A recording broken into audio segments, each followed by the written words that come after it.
Good evening. Good evening. Happy Monday, everybody. Cindy Baker, ADHD productivity coach. And we got a good topic tonight. We're going to talk about how changing your mindset can help you have more success with ADHD. So if you're jumping on live, say hi in the chat, whatever platform you're watching on, if it's YouTube or Facebook group.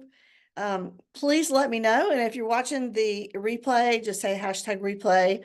I know a lot of people, maybe this is your dinner time or something like that, but I am excited to be here with you. In addition to sharing these things, I've got some things coming up I wanted to let you know about. In March, I have another free live challenge. Those are really popular. And so you want to make sure you keep your eyes open for that. I'll give you the exact dates and times and how to sign up and all that coming up in the next week or so. So you want to make sure you take advantage of that. It is the last few days to purchase my course on communication, how to communicate better with ADHD at the discounted rate. So I'll put the information in, at least in the Facebook group. If you're watching on some other platform and you want information on that, just reach out and let me know. So again, if you are jumping on live, say hi in the chat and don't be shy. And any questions you have or comments, that would be great. But living with ADHD, attention deficit hyperactivity disorder, big long word, right? Long title.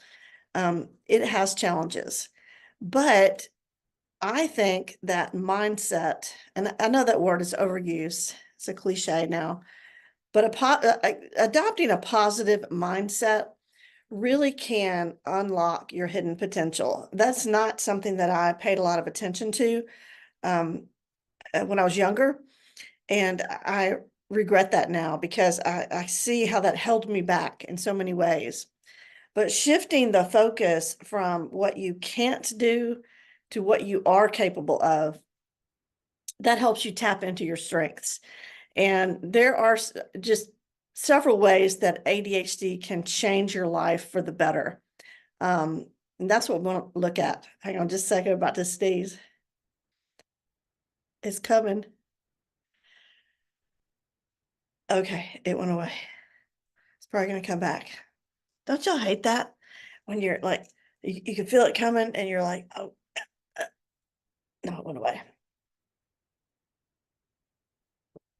But I want to give you some examples, just ways that you can use your ADHD, leverage it for your advantage.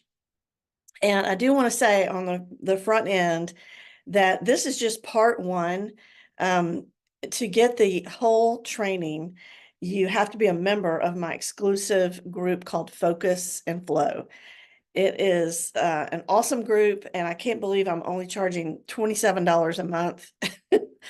I've been doing that for a while, and people say I'm kind of crazy, but I just want to get more people in there before I raise the rate, which I will do. But if you are interested in that, you can join now for $27 a month, no contract, and you'll be grandfathered in at that price for as long as you want to be in the group. And you can interact with other like-minded people. Sometimes I do live Q&As in there. You get a feature called Winning Wednesdays, which are just little tips and hacks every Wednesday. And so if you like these kind of trainings, if this is helpful to you, if you're watching on LinkedIn or YouTube or in a Facebook group, I encourage you to join Focus and Flow because you'll get about 2 or 3 times more each week. So again, back to ways that ADHD can change your life for the better. Celebrate your positive qualities. I think creativity is one that comes to mind right away. And some people with ADHD think they're not creative, but many people with ADHD have very active imaginations. Their mind is always going. They're very imaginative.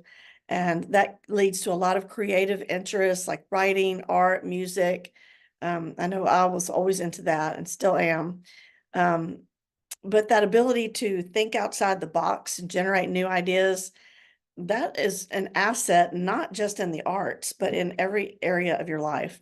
Employers love people who can think outside of the box and see and problem solve in new ways. Another thing that I've mentioned before, and you've probably heard of, is hyperfocus. ADHD does make it difficult to stay focused on things that are not interesting. I will give you that. That's true. But it can also lead to periods of just intense concentration if it's a task that you are interested in. It's really engaging. You can just get lost for hours on end doing something and lose track of time even. But that hyperfocus can be a powerful tool in achieving goals and completing important projects. So don't downplay that. Another, spontaneity. People with ADHD are often spontaneous and adventuresome. They're open to trying new things, and they can take risks that lead to new, exciting, adventuresome experiences and opportunities. And so that is something that can actually be used to your advantage if that's a trait that you have. Now, living with ADHD is challenging, but because of that, the flip side is that it builds resilience and strength because you've had to overcome some things. And people with ADHD often have, they develop coping strategies and resilience, and that helps them in other areas of their life. It's, any challenge that you face in life, you're going to need resilience. So having built that by overcoming ADHD challenges helps you in other areas. Now, sometimes ADHD people are accused of being overly sensitive, dramatic, things like that. But the flip side, and there's always a flip side, is that we have empathy. And we a lot of times root for the underdog, and we're sensitive to people's feelings. And that can be great for building connections with other people, especially if you're in helping professions. You can understand people's needs. And, it's just a good trait to have. So it is challenging, but to have ADHD, but it also brings some positive changes. And so, unique strengths like that, those are valuable in any area of your life. And so I encourage you to work on adopting a positive mindset. Focus on what you can do rather than what you cannot do, or what you've failed at. Always celebrate your wins, because a positive mindset is key to success. But then staying positive when you don't feel like it can be tricky. And I guess I'm just saying, try not to live out of emotion, because being positive can help you in every area of your life. And there's some things that you can do to kind of move your mindset in that direction, kind of harness those powers and stay in the right frame of mind. And the first is just gratitude. A few years ago, I started writing in a journal in the mornings. I would write things that I'm thankful for and list them out. And I tried to be creative and think of different things. It really changed my my attitude for the day. So shift the focus for things that you're grateful for in your life, and remind yourself of the things that you can do and all of the positive aspects of your abilities. And when you get a negative thought, I encourage you to challenge it. When a negative thought pops up in your head, kind of step outside yourself and question the validity of that thought. Just because you think it does not mean it's true. And then you have to replace those thoughts with positive statements. So that's called reframing. So you want to reframe limitations as opportunities for growth and learning. You may have heard of the power of yet. I don't know how to do this certain technology yet, but I'm working on it. Instead of just limiting yourself, add the word yet, and that helps because that shows a growth mindset. And surround yourself with positive influences. Spend time with people that are positive, that inspire you and uplift you, because that helps you have a more optimistic mindset. That's one of the things that I like about my coaching group is that we try to emphasize the positive, and it's really healing to people to be around that. And I mentioned a growth mindset. And what that means is that you believe you can grow. You're not stuck because you've made a mistake or you're not good at something. You have a belief in your ability to improve and develop new skills. And so when you have a challenge, look at it as an opportunity for growth instead of being all negative about it. Setbacks are stepping stones towards success. And then focus on your strengths. Again, I said that at the beginning, but identify your strengths, know what they are, and find ways to use them in all the different aspects of your life, and really get good at the things that you're good at, instead of keeping them mediocre and then working constantly on your weaknesses. Concentrate on what you excel at, and then leverage those abilities to achieve your goals. And speaking of goals, they need to be realistic and achievable, and they need to align with your abilities. Break down your goals into smaller steps, and then each time you have a little win, you celebrate the progress along the way. And you're going to mess up sometimes.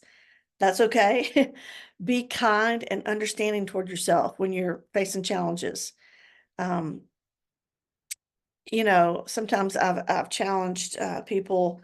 I've said, well, would you talk to your friend the way you're talking to yourself right now? And if you did, would they still be your friend? But treat yourself with the same compassion and empathy that you would offer to a friend. So how am I doing? I keep forgetting to say, if you are jumping on live, say hi in the chat. If you missed the beginning, just let us know you're here and you're watching. If you're watching the replay, let us know that too. Now, you may have know people that have a vision board. But visualization, that's used in high achieving executives, professional athletes, on and on. People use visualization techniques to imagine themselves succeeding.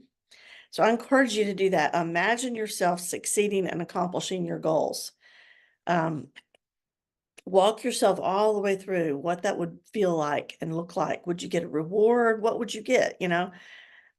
Visualizing positive outcomes really helps you. It enhances your belief in what you can achieve.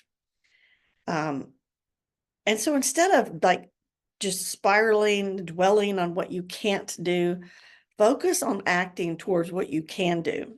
Start small and then build momentum by taking steps forward. Now you're going to need some support. Find support and resources. I have an awesome online group coaching program. If you have never considered coaching, this is the perfect time for you. There's no better investment that you can make than in learning how to thrive with ADHD, because it's not going away and you're just wasting your life if you're not thriving, right? But you want to connect with other people and share similar experiences and challenges, people who get you. So if it's not my coaching group, make sure you're plugged in to my Facebook group or some sort of support group. Maybe you need guidance from a mentor or a therapist. But remember that changing your mindset is not going to happen overnight. It's a continuous process. It's not a one-time thing, because it's going to require consistent effort and practice. it's a journey, right? You hear that phrase a lot, but embrace the journey and be patient with yourself as you work toward a more positive way of looking at things. And so I want to just leave you with that. I hope this has been helpful. Please reach out if you want to book a Zoom call with me and talk about coaching. I do individual and group coaching. And I have online courses that you might be interested in. But just leave me a little message in the chat and then I'll connect with you. And just a reminder that if you are in my focus and flow group, you're getting a whole nother part 2 of this training. So I encourage you to join. It's just $27 a month. You don't have to sign a contract. It's the best $27 you could spend a month. You won't even think about $27, okay? But the connections that you'll make, the training, it's invaluable. So stay tuned, focus and flow people to part 2. And I look forward to seeing you all next time. Bye.